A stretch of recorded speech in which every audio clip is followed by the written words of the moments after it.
Welcome to the Cynical Marketers Podcast, where the greatest minds in marketing, we think, discuss marketing for an audience of several. And now, your hosts, Mike and Nada. Hey everybody, welcome again to another episode of the Cynical Marketers, episode 21. We are rolling right along. And we're this the week, top 1%, Mike. maybe we'll put a badge on, we're a top 1% podcast. I know. Very fancy now. This week, we're going to go back.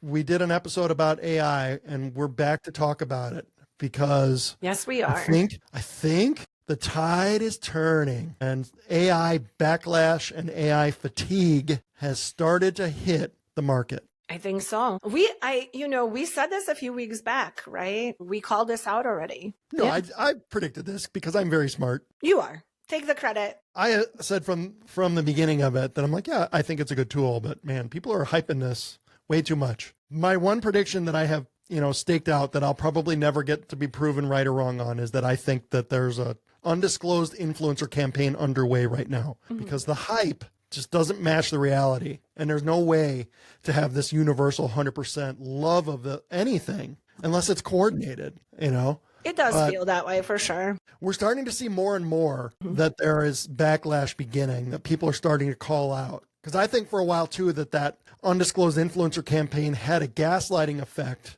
that suppressed a lot of people having any negative to say because you didn't want to be the one to look like you couldn't make AI work in this brilliant way, right? So you're not going to go out and say, it doesn't work for me like that, because then everyone else will be like, well, because you're not smart enough to use this. You just don't know how to use that. Yep. Yeah. So we're starting to see it. Duolingo was in the news recently with an announcement of layoffs in favor of having things done by AI. And I don't know, their CEO thought this was going to be great or what. I don't know what they were thinking, other than like CEOs and CFOs just thinking their thing about AI, why they love it, is because now they get to fire people. Yeah. They think it's going to be this thing to replace people, but Duolingo made this announcement and people were mad. They were mad about it, and they're specifically pointing out, like, you had all these humans help you with your social media who grew you, got you to be known and now love your product. And now you're just announcing like humans aren't good enough for this stuff anymore. People were mad about it. Fans of the brand were angry about drastically this. The betrayal. It was, I was actually shocked to see them post, I think tail end of last week on LinkedIn about their amazing work culture. So they are the company that requires their employees to be in office, right? So they are, and I believe they're based in California or something, but they posted about, this, I don't remember, like all these benefits, and just were kind of promoting their work-life balance and their culture and saying they're one of the greatest companies to work for, coming at the tail end of you just laying off a crap ton of people. Yeah. Because you are using AI. So they got destroyed on LinkedIn by the comments, because how are you? So now you're at a hire after you laid all these people off and you're promoting your work culture. How did that flip so quickly? They just want to save the money, right? And we're seeing that. So Duolingo is a good example. And if you're watching on social media, pop culture signals are things I always watch for on things. You can see trends in pop culture by what people are making for content on Instagram, on TikTok. Mm-hmm. And there is a rise in AI mocking content for one. And then the other that you spotted this one and started sharing these with me. Mm-hmm. AI run job interviews, which is insanity. They are so bad. And people are posting them. They're recording them and posting them. And then people are now recording and posting their AI interviews where they are screwing with the AI interviewer. Because they're like, well, this is incredibly disrespectful and creepy that you would interview me in this way. So I'm not taking this seriously either. Right. But oh my gosh, what would even possess a company to use this? Unless I genuinely don't understand. And I think there's some things that AI, again, is a good tool. We're not trashing on AI, but to replace actual human interactions and things, some of those by the way, you guys, if you have not seen these, just look up like AI job interviews on TikTok. They're absolutely horrendous. And then the AI gets stuck and it repeats itself over and over and over again. Who at the company, at any size company, thinks this is a good idea? Like your brands are getting exposed out there by the people that are interviewing with your AI for just being completely out of touch and delusional in just how you treat people. I mean, it's horrendous. And there's a huge backlash. I mean, some of these videos are super funny,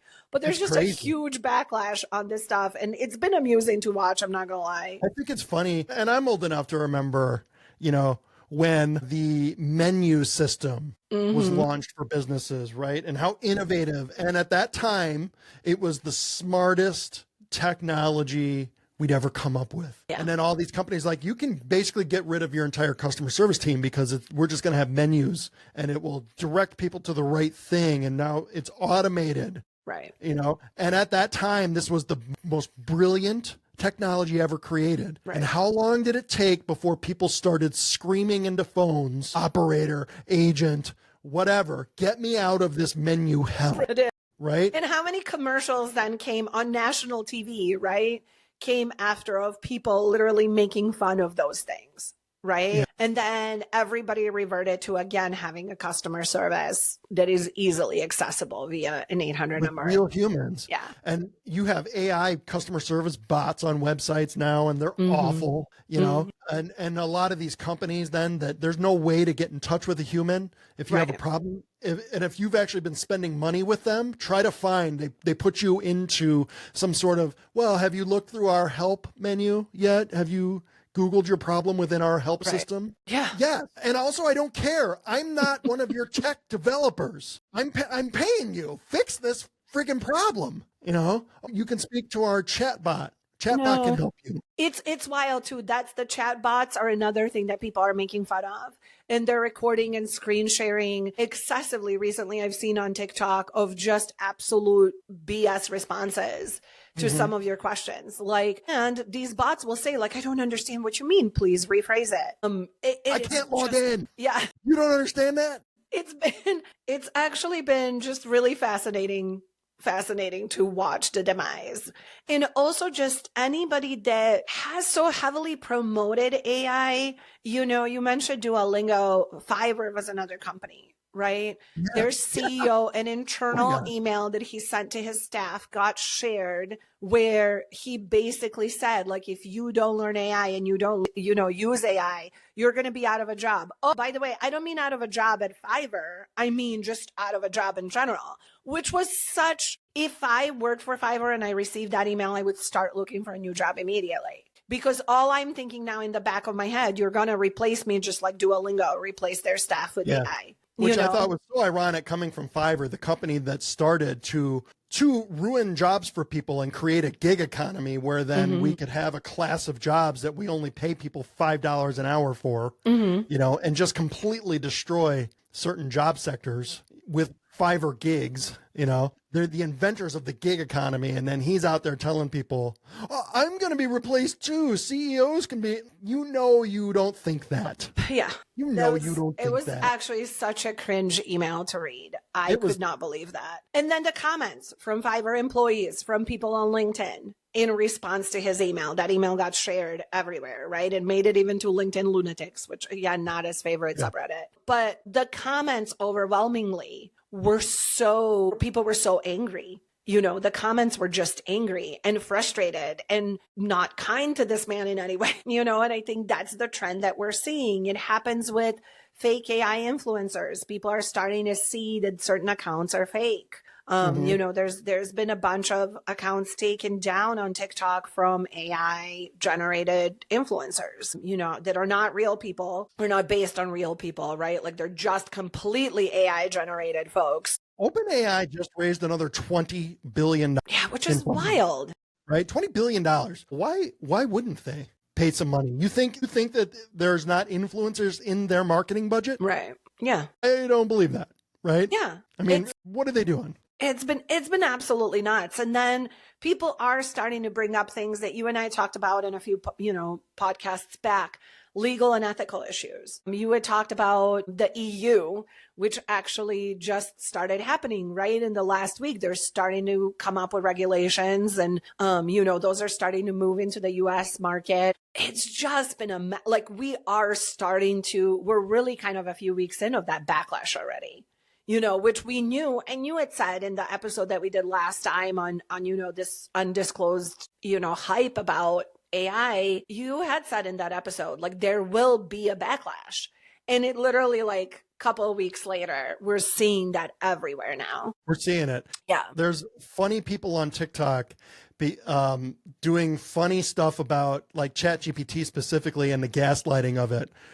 There's a kid, he does the back and forth type. He's like, ChatGPT, can you blah, blah, blah, blah, blah. And then he's like, oh, that is the most brilliant question that I've ever been asked, and then it gives a wrong answer and he's doing all this stuff because it's wrong. And people are starting to see this. But that's when I see somebody mocking something like that. And then you watch the reaction from people. You're like, there's an audience for that.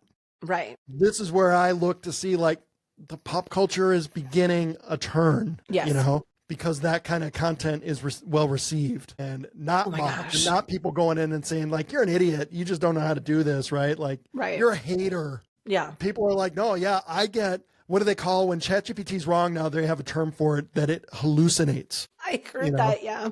That it hallucinated an answer. And because it just makes stuff up, because it will give you an answer. But sometimes it just makes stuff up. And then it is so confidently wrong too, where you're like, that's wrong. Yeah. I can see why you think that. You're like, whoa, that response specifically is gaslighting. It's interesting though, because I talked to my ChatGPT, right? Because we've mentioned we use this, and I had asked it about, what is like, is the hype cycle ending, right? Like, have we reached a point of people being disillusioned by AI? And I laughed at this so hard, Mike, because it actually said like, oh, this happens every time with really popular things. And then I'm not kidding. It said, remember NFTs, metaverse, and the clubhouse, which are the exact three things you called out in the last podcast. It's reached that part. Right? It's reached that part. Web3, the NFTs, metaverse, and the clubhouse. Yeah, it is tiring. And I go back to one of our consistent themes for businesses on all of this is like, this is why you should just stay consistent. And authentic. Just show up for your business. Yeah. Show up for your business though. Like, be you. Don't, and we've used and tested out apps that like you can create a sample video and then it can replicate you, right? And do a voiceover and do a generated AI version of yourself, right? As a video. And a lot of people have started using that, I think, as a way to make more content. Yeah. And it is really inauthentic. There's definitely a notable difference between when you show up in front of the camera, as uncomfortable as you may be, versus this AI generated version of yourself. And people can tell. There's a very large creator out there that I won't name, but it rhymes with Bleal Blatel. I won't name him, but we've watched his content and he, I believe, is doing this. And not every one of his videos, but there are times where you're watching, you're like, I'm pretty sure that's AI. Yeah. But yeah. Yes. I know. We've people talked can about use it to create a flood of garbage content. And I understand the lure of it because creating content is hard. So if you can like have this AI avatar, just be me out there. I mean, I understand. So if you have a content calendar to fill and that's all you're trying to do, right? I guess. But if you're trying to speak to potential customers and build trust with people, because people buy from who they know and who they trust, nothing says trust me like using a fake thing to talk to people, right? People hate it. Like, consumers hate it. Hate it. And you've said this before, Mike, like people hate being marketed to. They hate it even more being marketed to with AI, and they know the difference. And it's interesting because somebody, posted on LinkedIn this week about how AI is so great for retention, right? So this is like my little bubble that I live in and day out. And it's so great for retention because you can personalize so well with AI. And I was like, I'm sorry, personalization and AI don't go in the same sentence. And let's not confuse AI with tools that have already been out there, like segmentation, predictive intelligence, and a lot of the different retention tools, emails, SMS, different things like that. Postscript, I will shout them out, do an amazing job in training their flows. And you can leverage AI to train some of the flows to speak to the customer based on the experience they've had on your site, based on the items they purchased, different things like that. And they do it really well, but it requires work. It's not a flip a switch and off it goes, right? Yep. And so people are starting to mistake that. And the consumer knows, they know when you send them, like I had posted about this on LinkedIn too. I got a text message that said first name. Okay. So I know that nobody proofread this. Nobody cares. You didn't even care to look if everybody on the list had an actual first name populated in that, and I get mistakes happen and fine. I've been there myself as a retention marketer for the last 20 years, but you can't say something is personalized and you're talking to a consumer about your brand and using AI tools to leverage all of it and let them do the work for you. Because 90% of the time they are wrong. They will say things like, hey, first name, or leave spaces where your name should be. And now I'm getting a subject line with like a huge blank space with a comma, and then the subject line begins. Hey, blank space, comma. Yeah, right. Like consumers can tell, and they can tell your favorite, Mike, right? When they see copy in emails that has M dashes, they can tell when they see emojis. We can tell, and we make fun of folks on LinkedIn all the time with the emojis that they use, because you can tell they copied and pasted something from chat without even proofreading it. The backlash is starting. You see it in the LinkedIn comments, like that post about personalization and AI for retention, that the comments were so overwhelmingly bad.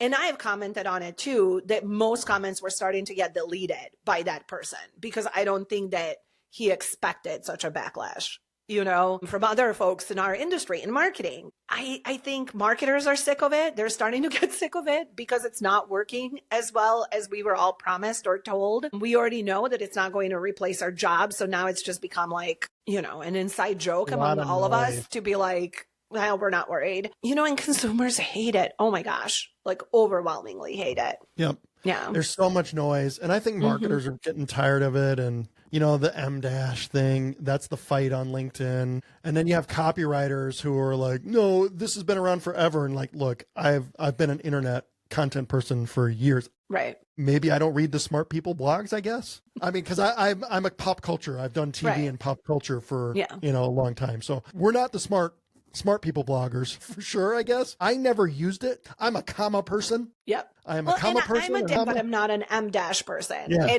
And just to, like pat myself on the back here a little bit. I used to teach English. I used to teach writing specifically, and English is a second language. And let me tell you, the M dash never really came up. So it's not. I asked Chat about this because it frustrates me to no end when you're having it help you with copy and you always have to tell it. And when you start a project too and on Chat and it has upload files and then there's instructions you can provide for this project. In the instructions, I always say never, ever, ever use an M dash in any copy that you ever produce for this project. Got it, boss. Here you go. Here's the copy. And then there's 25. And then you go back and like, hey, moron. And this is how I talk to my Chat GPT. Yeah. I know. Moron, it's okay. Do you not recognize that you just put 25 M dashes when you said, understood, here's the new copy without it? Like, you're so smart for pointing that out. Well, I don't know if I'm smart. Just do it without it. Like I told you. And then I had a discussion with it recently where I was asking, I'm like, hey, you're supposed to be the smart language learning model where you're scraping the internet because that's really all you ever do. Do you not see the sentiment out there where people are discussing this and that an M dash is a signal now? Yeah. That people view that as a signal. So, but you continue using it, even though you are scraping the internet and can see this sentiment. But I think that's just why are you doing it? Yeah. It's the misconception too that we've talked about, right? It is not intelligence. It is not artificial intelligence. It's not intelligent. It's a large language model. Let's call it, it's fancy to call it AI. Right. That's part of the hype. But it's just so funny with all this stuff. And then, you and I, we taught our first class to a small group of business owners last week.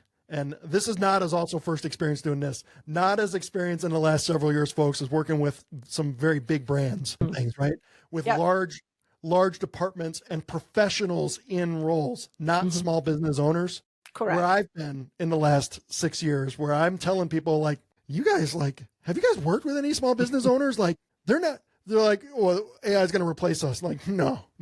Try to get business manager access. Ask a business owner, do they even have a business manager for their social media? And it's not a slam on them. They're busy doing stuff, right? It's not a lack of intelligence because they're busy working on their business. So they don't know this stuff. You're like, we're going to be fine, everybody. It'll be okay. Well, and I mean, and that class was honestly like really eye-opening to me as well, because it was interesting to see a mix of, you know, small business owners who are doing every aspect of their business. So quite literally every aspect. Not only are they selling the product, selling the service, selling themselves, they are also in charge of their websites, in charge of their social media.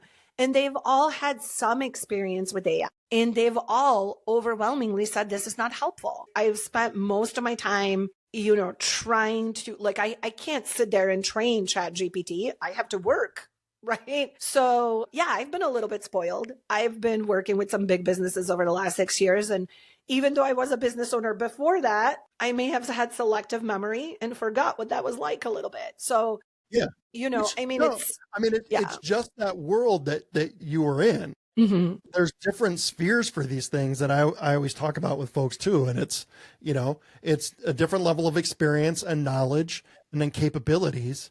But if you look up the stats, I did this a while ago, you know, the Small Business Administration, ask that. Right. How many businesses in the US are considered small businesses? And it's like 82%. Mm-hmm. Just a little bit out of 4 out of every 5 businesses in the US is a small service-based business. So when you're on LinkedIn and you're seeing these people, I'm the CMO of Pepsi, here's what I can teach you about marketing. You're like, lesson 1, have $5 billion for your budget. Lesson 2, don't not have $5 billion for your budget. Like, nothing that you say is impactful for 82% of all the businesses who are out here. You know? And to be fair, I think, and this was our takeaway from our class too, right? AI can definitely be helpful. It can definitely be helpful to a small business owner, make you think about certain things, but you do need to know how to prompt your AI tool to be able to help you. And you need to be able to know that not everything that you get back in response is going to be accurate or make sense for your business. That's the biggest fear that I have for small businesses trying to use it, is the lure of it as a tool that they don't need to invest in something else or a person for it. But then you might not know when it's wrong. Right. And you are also your reputation when you put that stuff out. How do you recover? And it's still nothing at the end of the day replaces that personal interaction. So I think at the end of the day, like, we are seeing the tides turn on AI, and people are starting, like you, Mike, like you said, in the pop culture space, like, you know, you see people are starting to make fun of it, and people are responding to those funny videos about ChatGPT, and people on LinkedIn are so tired of being told AI is taking your job, right? But at the end of the day, for that small business owner, show up. Like, you have to show up. You can leverage some of these tools and they can be helpful, but for the love of everything, do not let AI run your brand. Don't let it be the thing that defines your brand voice. Show up, be on camera, be out there meeting people. Don't let AI just run your brand, because that you're going to do more damage. And I think we've said this in another episode. It's a really fun, fast way to fail if you don't know what you're doing, you know, and we don't say that to be mean. We say that because we see it every day and from different perspectives, right, Mike? Like, from, you know, our varying experiences and such. So I think if you're a small brand, that's the takeaway. Be you, show up authentically. That still beats any AI tool you can possibly use. I say the future of marketing is still human. I like that. That's it. All right, everybody. Another award-winning podcast. Amazing. Top 1%. In the can. In the can. That's a pop or a TV and movie reference. Insider. So thank you for tuning in, everyone. Don't forget, check us out where YouTube, Spotify, our website, all those places that you're not watching us. If you've made it to this point, I would be amazed even. So thank you if you have, Lance and Matt. We appreciate it, of course. Tune in again next week. We'll be back. We always are. We'll see you next week.